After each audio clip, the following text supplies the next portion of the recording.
nothing to hide.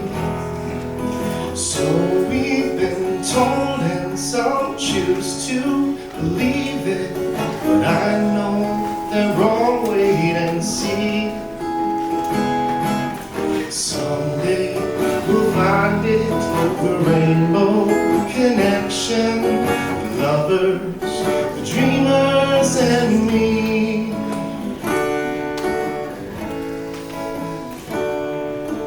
Who said that every wish would be heard and answered, wished on the morning star?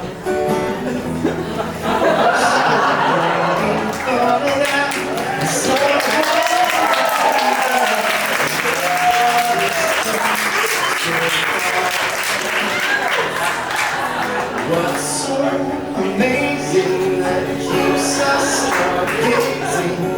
What do we think we might see? Someday we'll find it, the rainbow connection, the lovers, the dreamers, and me. La da da dee da da da. Someday we'll find it, the rainbow connection, the lovers, the dreamers, and me.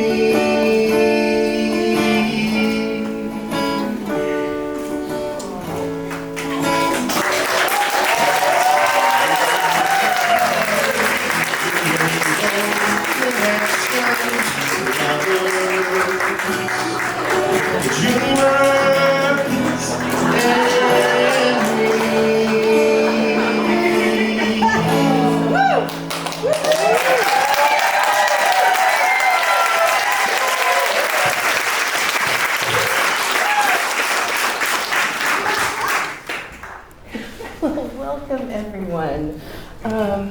What a glorious day we have here today. Give me a moment, I'm just for Cliff. So let's all just take a deep cleansing breath. You know, we've come from everywhere. We got all dolled up. Everybody made it in time. We're here, and we just want to really enjoy this beautiful ceremony, the wedding of our beautiful Vincent and Robert, today here at the gorgeous Madonna Inn.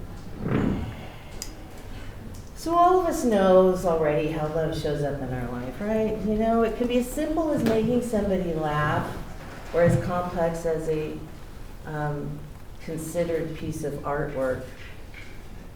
It can be the security and the comfort of our inner circles. And love is also that one amazing person you agree to share your life with. Love is Petunia's big old goofy grin. It is an ever-evolving energy, constantly spinning around us and lifting us up in untold ways. But love does not do this in a vacuum. Love needs us to become fully realized. And love delighted and surprised both Bobby and Vinny when she first showed up at their chance encounter meeting. Today, on this fabulous day of days, we gather specifically to honor and celebrate love as it is manifested in the lives of Vincent and Robert. And what a glorious show love is putting on today. Love is big, gorgeous, loud, and proud.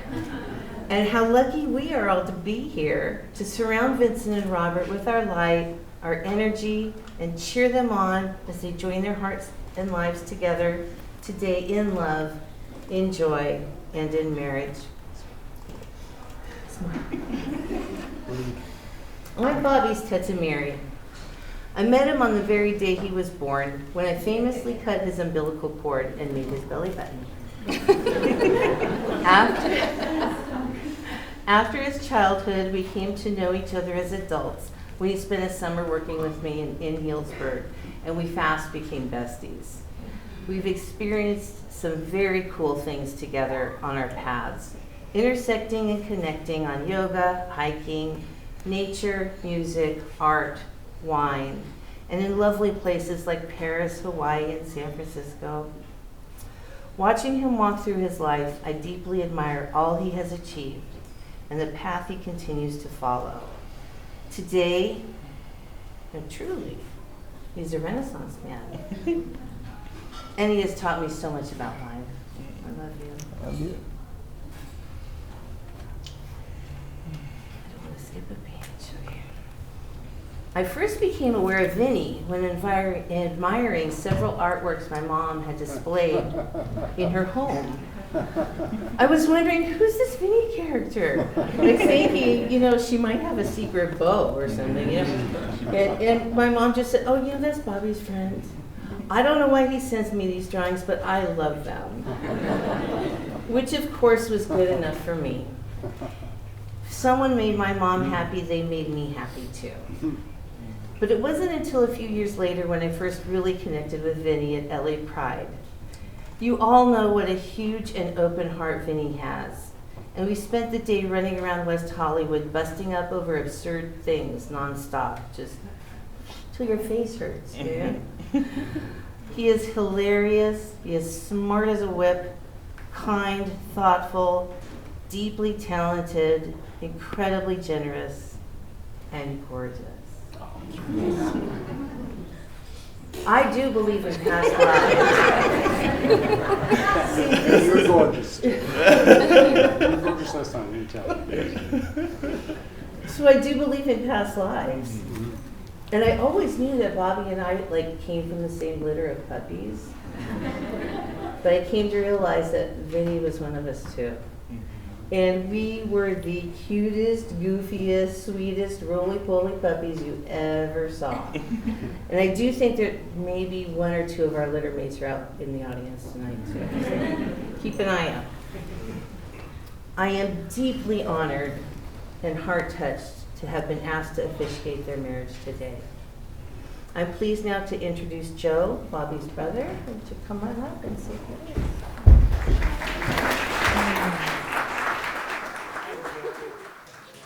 Hello, it's good to see you. It's Joe. Hello. So Bobby, Libby, and I were raised just south of here, and I spent some time north of here, but I've never been here. So coming into the Madonna Inn was a brand new experience for me. And since the moment I came in and even till now, I have two persistent thoughts. And one is, what a trip. Two is, yeah, of course, this is where they're having their wedding. But not for the obvious reasons, not for the balloons, the flowers, or any of that stuff, but because it's memorable. If you're lucky enough to be staying here, each room is themed. Some rooms, like my room, is Kona Rock themed, Yosemite themed. There's about 8 million of them, and each one is unique. It doesn't surprise me because my brother is passionate about experience. And you know this if you've ever gone to lunch with him. It's not a casual endeavor. It's not killing time. It's making it memorable. What's the experience? Is there a patio? Is there going to be music? What vibe are we going for? And it's not because he wants to be seen, but he wants you to have something to remember, just the two of you. One of my favorite times. By the way, I've got a 5-month-old at home, so I cry at coffee commercials now, much less speeches at my brother's wedding, so forgive me. It was right before the last time I saw Grandma. We went to Grand Central Market, into the Dresden, saw Marty and Lloyd play LA Originals. It was formulated to be something to remember. And that's what my brother does. It's not surprised that he found Vinny.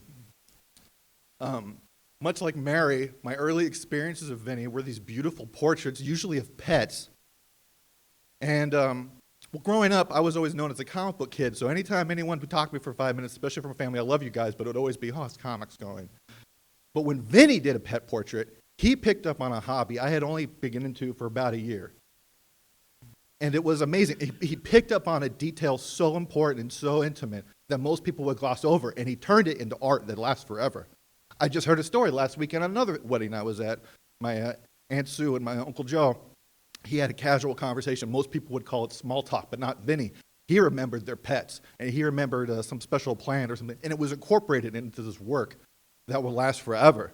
Adding color and making your life memorable, that's got to be the biggest gift you could give someone. And if you're in this room, you know what I'm talking about. I think the biggest gift you could give back is just to say thank you for making our lives memorable and colorful. So anyway, one of these kind of speeches, you're supposed to end with a quote, and I scoured poems of Walt Whitman, Grateful Dead. Nothing hit right. But then I remembered a famed 1980s television program, and I'm not going to sing it, I'm going to say it, so don't yell at me to sing it, called The Golden Girls, that I feel speaks true to how I feel about you gentlemen, and I feel like every single person in here holds this in their heart. So thank you for being a friend. We've traveled down the road and back again. Your heart is true. You're a pal and a confidant. And if you threw a party and invited everyone you knew, you would see the biggest gift would be from me. And the card attached would say, thank you for being a friend. Thank you.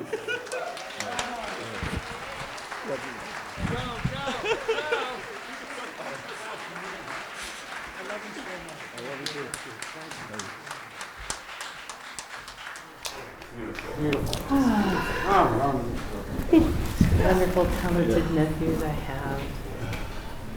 Okay, we are on to hand fasting. Some of you may be familiar with this. This is a tradition that has like deep roots in Celtic and pagan, I would say mythologies, but that's not the right word. But we're going to perform this tradition today as a nod to Bobby's Scottish heritage. It's really a celebration of the love that they share, and then on a broader level, a celebration of nature and humanity working in harmony together.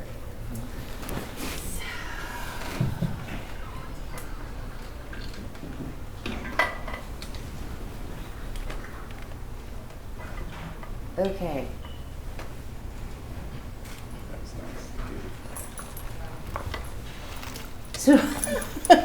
So our saying hand fasting today is just a little more complicated.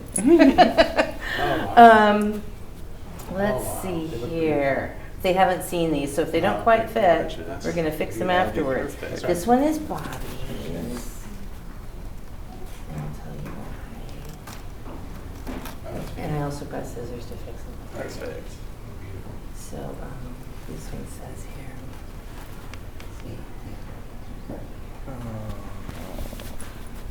And then Vinny's, whichever hand you're comfortable with. Oh, look at that. Oh, that's really nice. Oh my goodness, that's really nice. And you see it says here. Oh, Yeah. oh, that's great.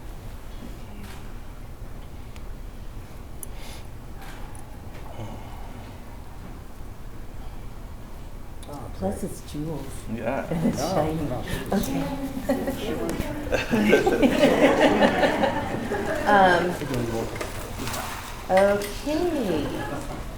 Gentlemen, can you please just hold each other's hands? And this was the real. Yeah. Now we're just going to do like this. Yeah. And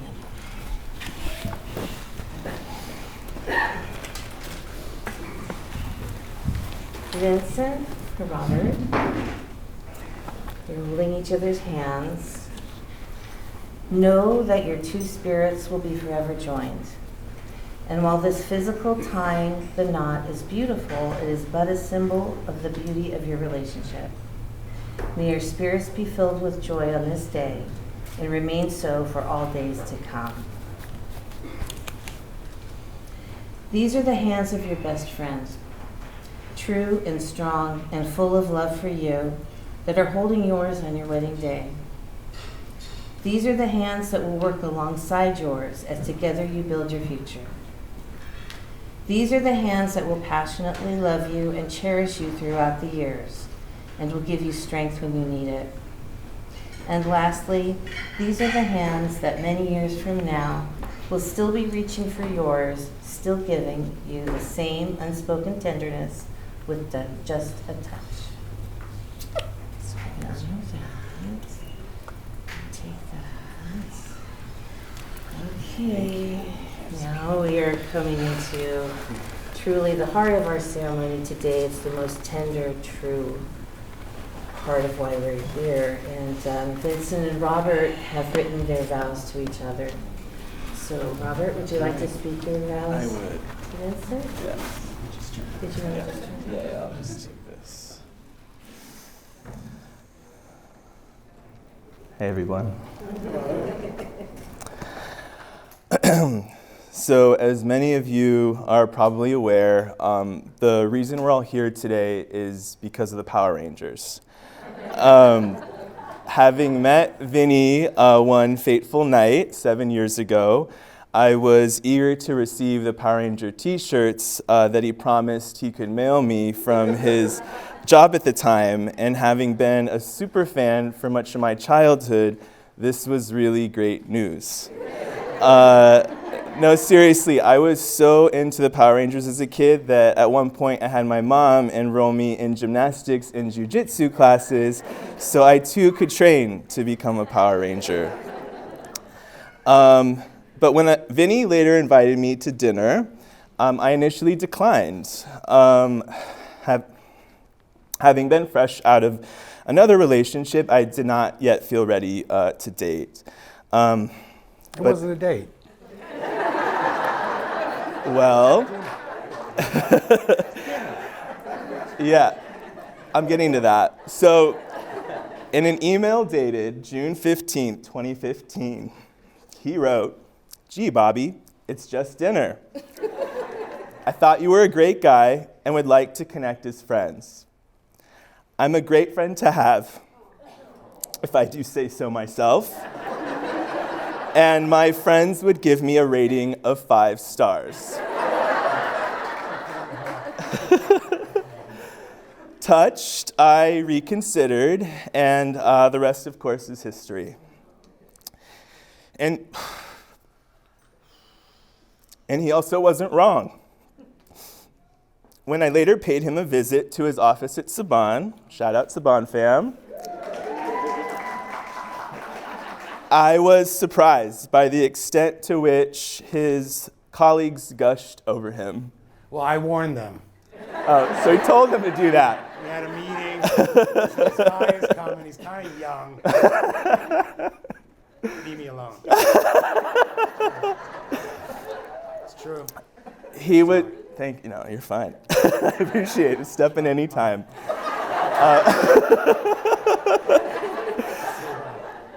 He was clearly loved, and the community around him felt like family.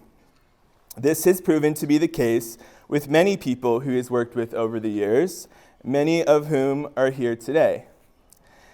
And as the two of us began to spend more time together, I knew this was going to happen, so just bear with me. As the two of us spent more time together, I was able to understand why.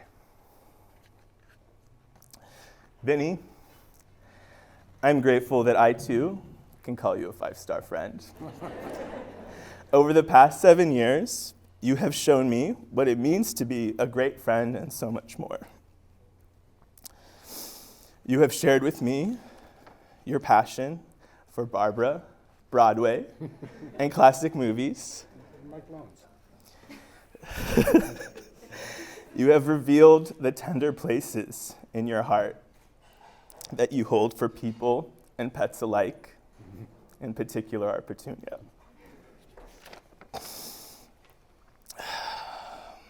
You have shown me to see life with more humor, color, and light. And while our relationship eventually blossomed into more than a friendship, I'm grateful that at its foundation, it's strongly rooted in a solid sense of camaraderie and companionship. So as we step into the future, in front of all of these people who we love so dearly, I hereby profess my love for you. and express my unwavering commitment to you as a friend, and now as your husband, through the following vows. Just give me 1 second. Okay. Yeah. Just want to make sure you can hear all this. Yeah, I'll take a tissue. Thank you. Tiny tissues. Do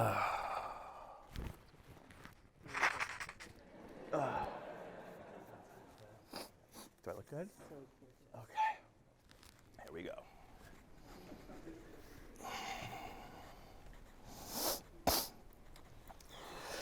Right?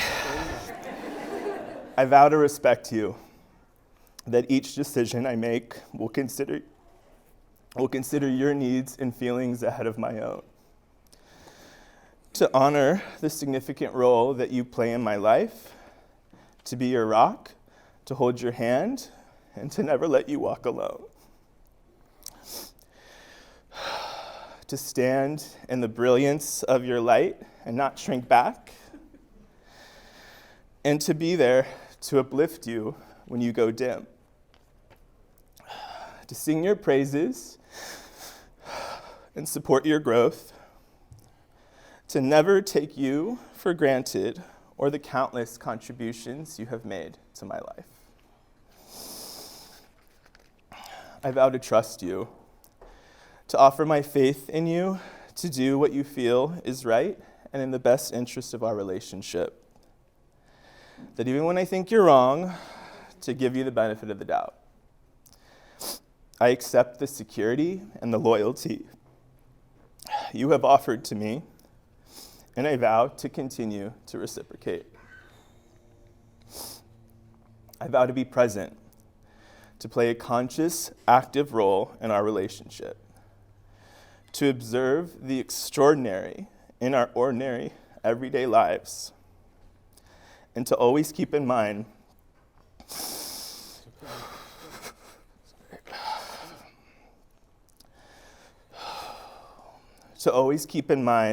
that our time together moves quickly,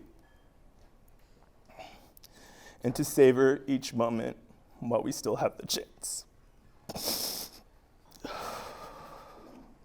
To show up in our marriage, and to recognize the relationship that we have built together. I vow to never give up, to view each challenge as an opportunity to make our relationship stronger and as a means of always finding our way back to each other. That even when we fail, to keep trying and to recall the love that brought us together. To take your hand and walk fearlessly into the future. And lastly, and perhaps most importantly, I vow to be your 5-star friend.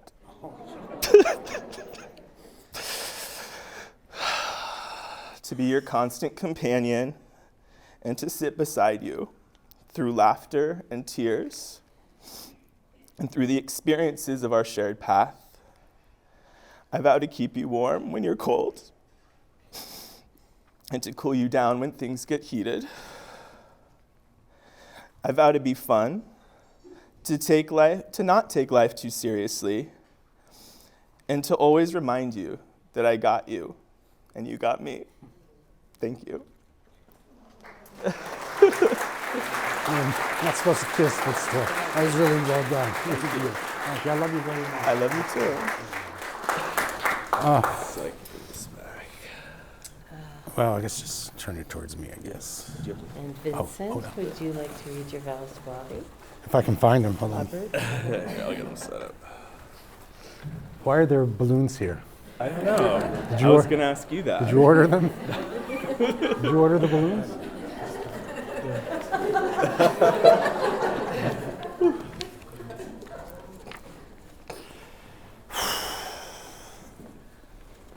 Here we go. Here we go. Okay.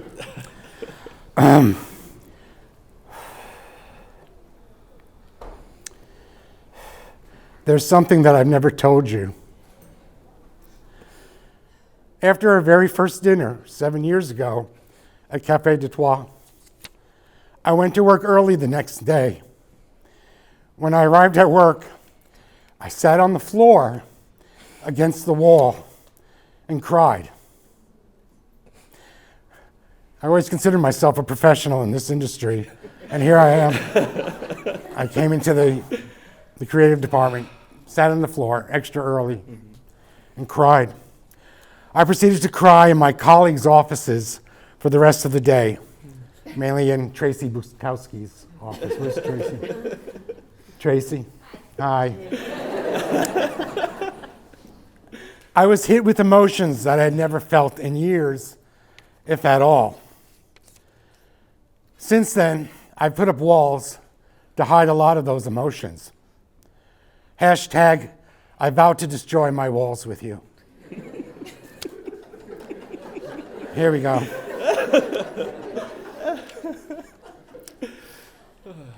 Everyone asks how we met. You're probably going to hear that about 4 times today. I usually lie that we met at a Tupperware party or a jazzercise class taught by Esteban in the 80s.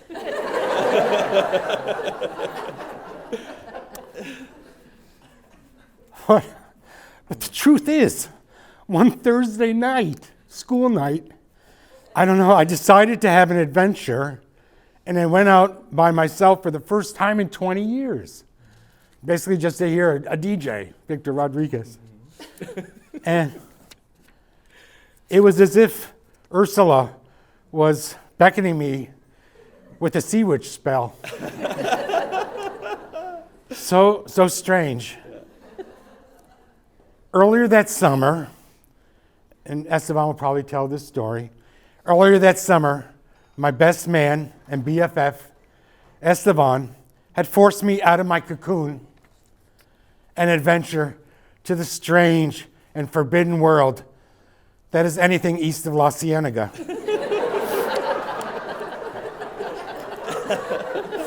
Right? True. It's true. Hashtag, I vow to be more adventurous, otherwise I wouldn't have met you. That night at a dance contest, in quotes, you were asked by the MC what age range you dated. Honest to God. Strange question. Who asked that at a dance contest?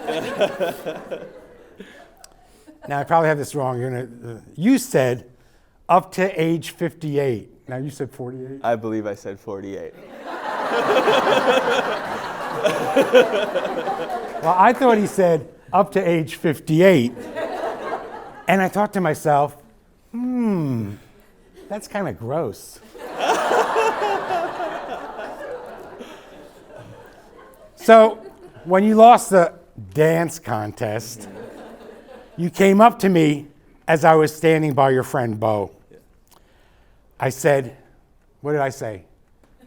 You got robbed. You were robbed. You looked me up and down quizzically, right? And we proceeded to talk about caregivers. Me about my deceased parents, and you with your beloved grandmother, MGM. At one point, you said I was hot.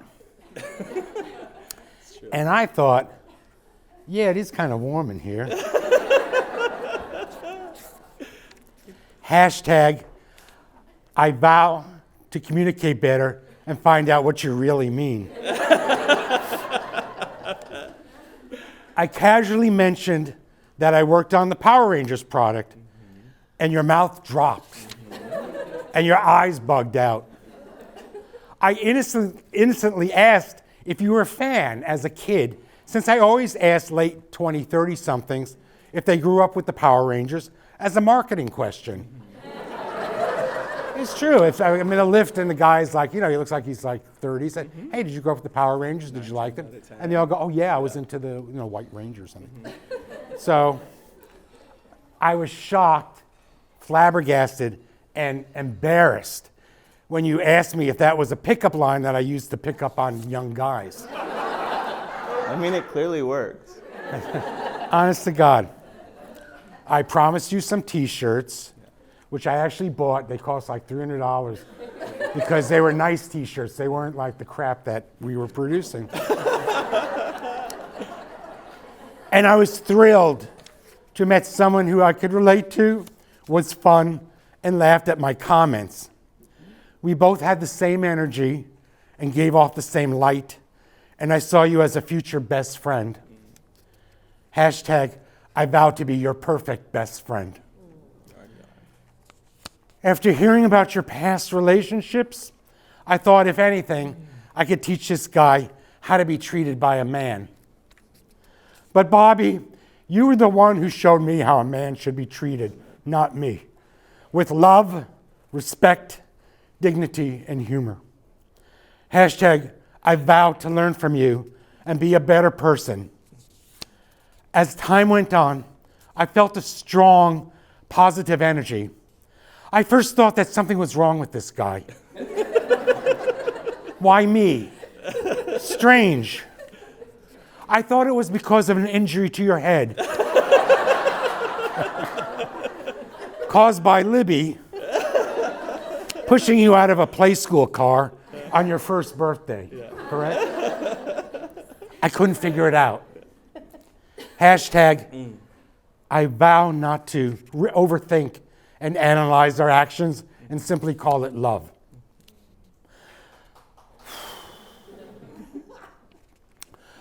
Then one day, you held my hand at the movies. That hasn't happened since a date with Heidi Abramovich. See, Jerry knows who that is. In the 7th grade. I thought you were asleep, but you were staring at our held hands. Hashtag, I vow to accept your love and to love you unconditionally. This one I may take out. No, not that, the next one. You would always laugh at my sarcastic and sometimes caustic jokes, and I would think, I can't believe he laughed at that. Hashtag, I vow to listen to Esteban and not be so sarcastic. I thought that this as a relationship would never work out to anything other than a best friendship. Number one, you didn't know the difference between Joan Crawford and Betty Davis. I do now. You do now. Number two, you didn't know who Mae West or W.C. Fields were. You still don't. Number three, you didn't know anything about the important facts of our queer history, such as who Paul Lynde or Charles Nelson Riley were. All your friends are going, Paul Lynde? That's what you got to ask. Who's Charles Nelson Riley? Right. Number four, you didn't know the lyrics to Funny Girl and had only seen it once with me, not 28 times. But you did get me into Lana Del Rey, dressing more progressively, and trying yoga twice. There was a big change in your new camp factor when you insisted that our first civil ceremony be held on Judy Garland's 100th birthday in San Francisco, no less. And when you started doing Ethel Merman imitations. True. My nephew's going, who's Ethel Merman? I'll show you. I'll show you. Yeah. Hashtag, I vow to learn from you and not be a know-it-all. Hashtag, mutual respect. All right, the next point's kind of tough. So about the future, seeing baby Cassidy here and being a new uncle to sweet baby James and knowing your love of kids, I see diapers in our future, mainly mine.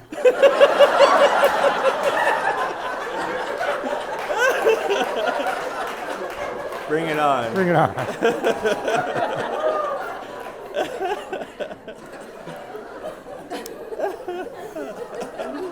My feet hurt. I also see a lot of changes in the future, mainly changing colostomy bags. That's for Nick. Hashtag, I vow to spend the future with you as a team. And if there is any attempt to take away our pursuit of love and happiness, let's try to remain steadfastly passionate and act up to keep each other and our love safe and secure. Hashtag, I vow to make our lives less of a battlefield in this world. I've also said that my mom sent you from heaven, and that's very true. Hashtag, you are my heaven and earth. I'd like to conclude with a lyric by my favorite composer, Stephen Sondheim, from his play, Company. Someone to hold you too close, someone whose feelings you spare, someone to sit in my chair and ruin my sleep and make me aware of being alive. Someone crown me with love, someone force me to care, someone let me come through, I'll always be there, as frightened as you, to help me survive being alive. Hashtag, you make me alive, and hashtag, I love you. That's it. That's it. That's a kiss for him.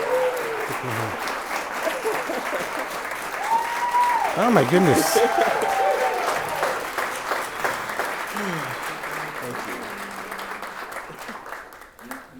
Can I do my B. Arthur joke now? Yeah. Esteban says I look like a feminine B. Arthur from Golden Girls. Yeah. She was a All right, that's it. little taller. She was taller. Yeah. Okay, gentlemen. All right. Here we go. Be careful. Robert, do you take Vincent to be your husband? I do. Vincent, do you take Robert to be your husband? I do. By the power vested in me, I declare you married. Kiss your groom.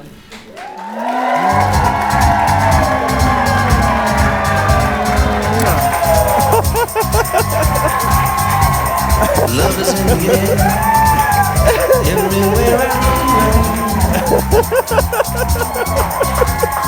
Love is in the air, Go, we gotta go. every sight and every sound. Oh, sure. I don't know if I'm Hey, being thank you so much, Esteban. You wanna take don't this? know if I'm being wise, but it's something that I was believing, and it's there when